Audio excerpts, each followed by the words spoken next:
zuretzat, nola definituko zenuke zuretzat zer den argazkigintza?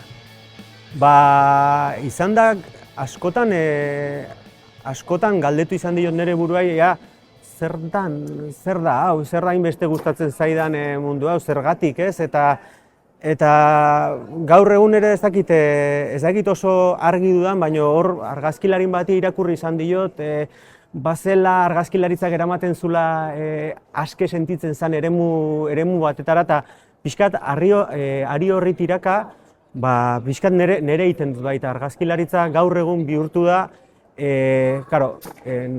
lan profesionalagoa edo lan personalagoaren baitan, baina bai bihurtu da, ni aske sentitzen naizen eramaten hauen eremu bat. Eta lan eremu hortan zenbaitzetan tokatzen zaigu, zenbaitutan nahiko iskutuan edo neonek ere entzute ez dudan ni batekin topatzeko aukera eskaintzen duen plaza eskaintzen du, ez? Hori igual oso modu abstraktuan eta besandakoa lanaren arabera, ez? Baina zuk argazki bat egitea erabakitzen dezunean, erabaki tekniko batzutatik hasten abia puntutzat badezu, baina hor zurekiko hasten dezu olako elkarrizketa bat, askotan ez dakizu garbi nora zoazen, edo batzutan bai, eta da hor olako bilaketa hortan prozesu horrek asko erakartzen da.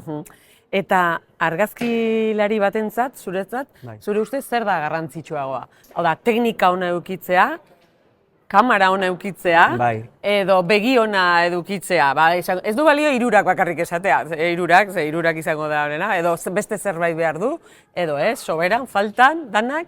Horre izan dezut, teknika, begia edo kamera. Izan daiteke beste zerbait, ahaztu zaitena ere, baino? Bueno, gehiago ere ongo liake, baina botaituzune hiru osagaiak interesgarriak iruditzen zaizkit. Hirurak beharrezkoak. Banakin hori erantzungo zenula. Baina egia da hori oso modan dago baita esatea, kamera baino begirada da garrantzitsua. Bueno, argazki bat egiteko orduan, lehen esaten nizun bezala hainbat erabaki hartu behar dituzu, ez? Lau ertzeko marko baten barruan erabaki behar dezu zer sartzen dezun, zer ez dezun sartu behar. Orduan, erabaki horietatik kamarak ere zerikusia badu, esan nahi dute argiarekin ondo funtzionatzen badu kamera batek, edo argi jakin batekin, erabakia dira eta azkenean denak du garrantzia iritsi nahi dezun hortan. Nola ez, begirada landu bat izatea, erabateko garrantzia ematen diot, eta hori teknikak ere badu, baina ez dut ikusten oinarrizkoena. Azkenean zu daukazun aparatu egitara denaren batura bat da, zu badaukazu ekipo bat, badaukazu begirada bat, eta hor kombinazio guzti horrek sortzen duen horren emaitza da irudia. Eta galdetu nahiko nizuke, argazkilaria zera hortatik bizizea, gaur egun irudiaren munduan bizi garela ikusentzunezkoa izan gehiago, baina irudiak badauka garrantzi handia. Ze egoera alde batetik, nola ikusten duzu argazkigintzaren egoera Euskal Herrian, zure ikusbututik, zure ikusten duzuna, eta zentzu dauka argazkilari baten lanak mundu guztiak sakelekoa daukana eta sakelekoan argazki kamera badaukanean. Esan nahi dez, jende askoak esan dute, klik egiten duzue eta hori ere nik egin dezaket.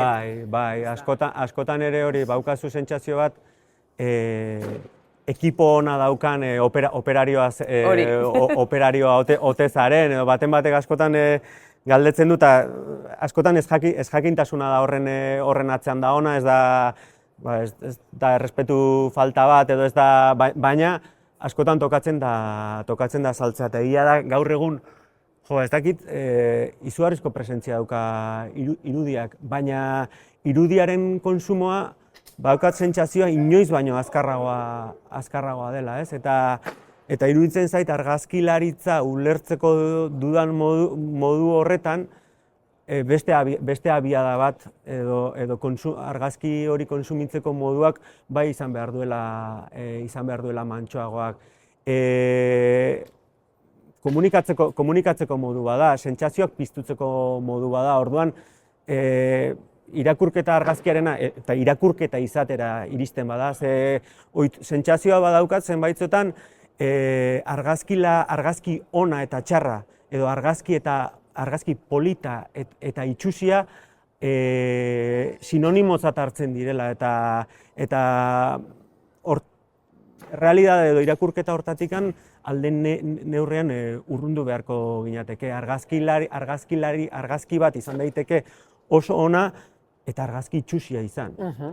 Edo itxusitasunaz aritu ez, eta horregatik nion hori pixkat gaur egun argazkia konsumitzen danean, polita da, itxusia da, gustatzen zaitetzai gustatzen, oso modu asalean eta galtzen ditugula aukera asko bideo horretan. Ez naiz jarriko argazkilari izateko kamera handi bat edo kamera garesti bat eduki behar dela baizik, eta da jarrera kontu bat, zuk mugikor batekin ere jarrera argazkilaritza lantzeko jarrera baldin badaukazu, mugikor batekin ere aukera badaukazu. Noski, borroka egin beharko duzu, mugikor batean gaur egun ja desblokeatzen dugun momentuan kamera iritsi bidean ja sartu zaizkizu hainbat mezu, korreoa bestea, eta argazkilaritza lantzeko prozesu hori bidean galdu daiteke ez, eta orduan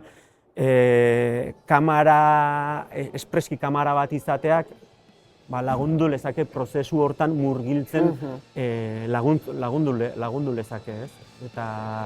Eta hori, pixka bat, sentsazio hori badaukat, abiadura handiegian goazela beste hainbat gaitan bezala, segurazki argazkilaritzaren plazerrez gozatzea ekiditen digutenak.